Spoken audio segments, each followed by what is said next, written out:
तो जैसे कि आप सभी को पता चल चुका होगा कि केंद्रीय शिक्षा मंत्री धर्मेंद्र प्रधान ने अपने पद से इस्तीफा दे दिया है, जिसे लेकर बीते महीने भर से जंतर मंतर पर प्रोटेस्ट चल रहा था। देखिए, आपके सामने धर्मेंद्र प्रधान का रेजिग्नेशन लेटर है, जिसमें उन्होंने अपना इस्तीफा पीएम मोदी जी को देते हुए ये कहा कि मैं अपने व्यक्तिगत प्रतिष्ठा को बचाने के लिए इस आंदोलन को और आगे बढ़ने नहीं दे सकता। इससे देश के युवकों में सरकार के प्रति एकता नहीं बने रहेगी। अब ये लेटर जैसे ही सीजीपी के पास पहुंचा तो इन्होंने जश्न मनाना शुरू कर दिया है। सरकार को हराने वाली घोषणाएं शुरू कर दी है, जबकि कुछ लोगों का चेहरा उतर गया है, जैसे कि ये लोग। इन्हें समझ में नहीं आ रहा कि अब दंगे कैसे भड़काए।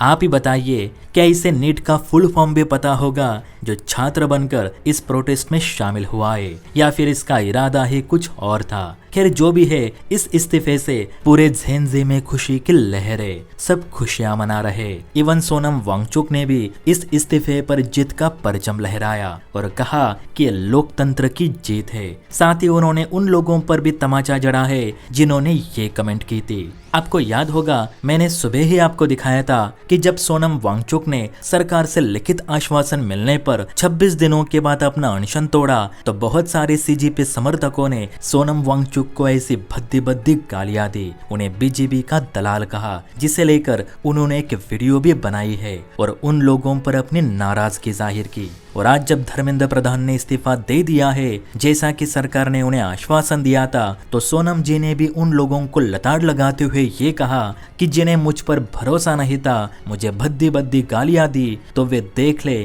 कि इस्तीफा दे दिया गया है। मेरे अनशन की जीत हुई, मेरा अनशन पवित्र था, ये मैंने साबित कर दिखाया। लेकिन कुछ लोगों को ये रास नहीं आ रहा, क्योंकि उन्हें अब इसमें राजनीति और दंगे करने को नहीं मिलेंगे। अब दोबारा मेरे कार्य पर सवाल ना उठाए जाए। अब धर्मेंद्र प्रधान ने जो इस्तीफा दिया है, उसे अगर गौर से पढ़े तो देखिए, इसमें साफ साफ लिखा गया है कि जंतर मंतर पर जो फिलहाल स्थिति बनी हुई है, जो युवाओं का गुस्सा है, इस स्थिति का भारत विरोधी ताकतें लाभ ना उठाए और कोई बड़ी जीवित हानि ना हो, इसलिए मैं ये इस्तीफा दे रहा हूँ। मैं चाहता हूँ कि देश में एकता बनी रहे।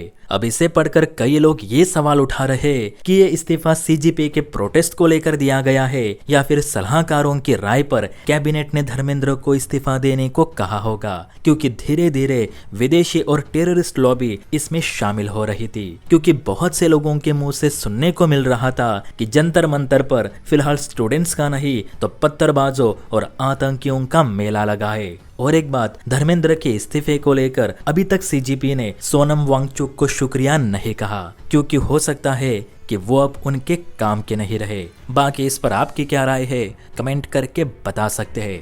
जय हिंद।